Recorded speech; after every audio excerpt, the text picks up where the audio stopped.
Welcome to Letters to Louie with Abby Algiers.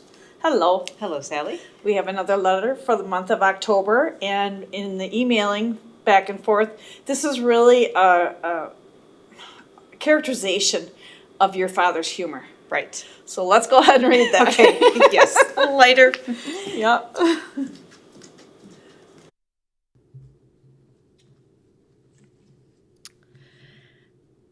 Dear Louie, our friend Tom died yesterday.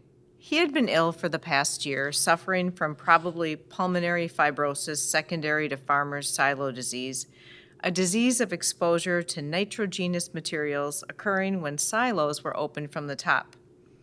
This occurred many years ago and produced gradual lung destruction. I saw him a few weeks ago, and he was realistically awaiting for some infection to take him. He thought he might have made it through the winter. Emmy B is in a nursing home. She has some dementia.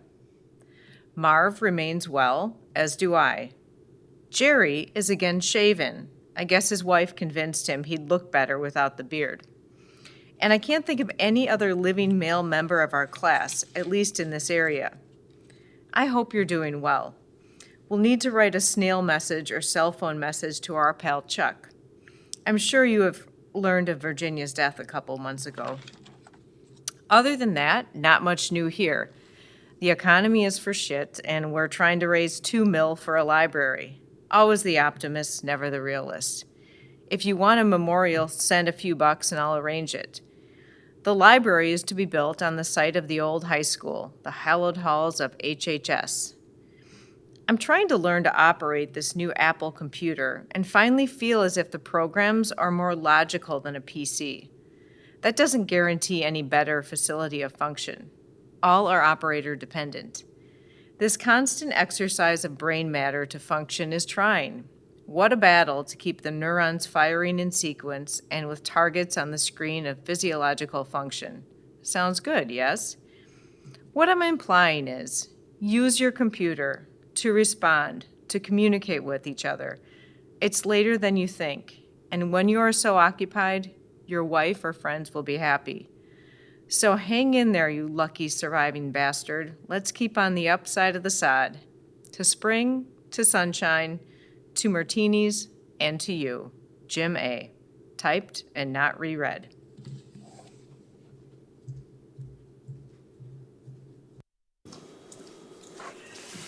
Technology is something that is obviously, it should be, continually changing and growing.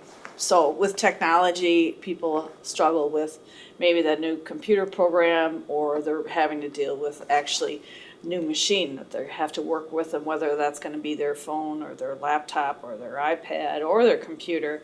Just starting that process of learning something new can be very daunting, especially as you get older. Right. Because, your brain may not function as well.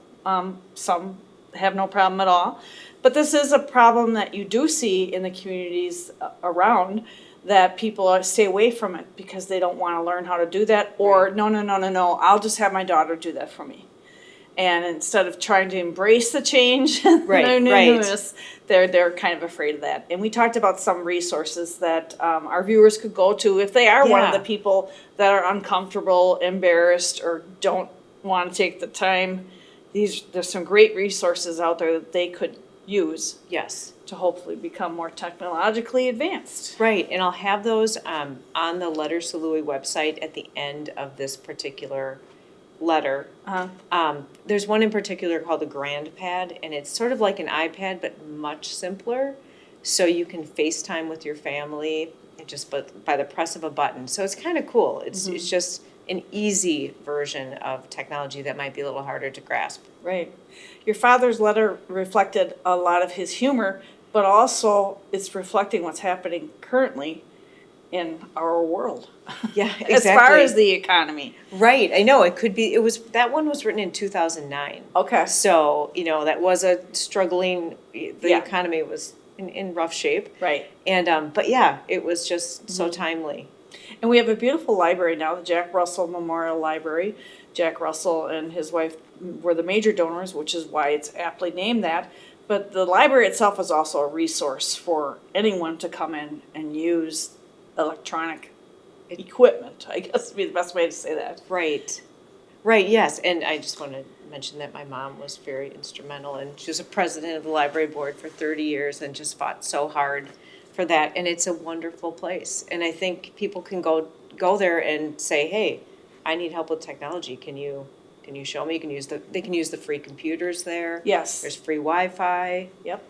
And that is all being utilized anytime that I've been in there doing any type of research, all different age groups. So it doesn't mean if you're not sure, go in, ask the questions, and the people are very helpful. It's a public space, so.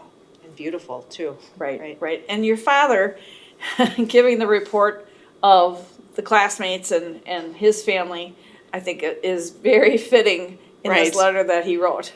Right, exactly. And he just knows exactly the words to use to just add a little spunkiness to the message. Yes, and kudos to him for learning new things. Yeah, So for sure. I hope our viewers will be encouraged to do that. Definitely, I do too. Okay, thanks for coming in. Thank you. You're welcome.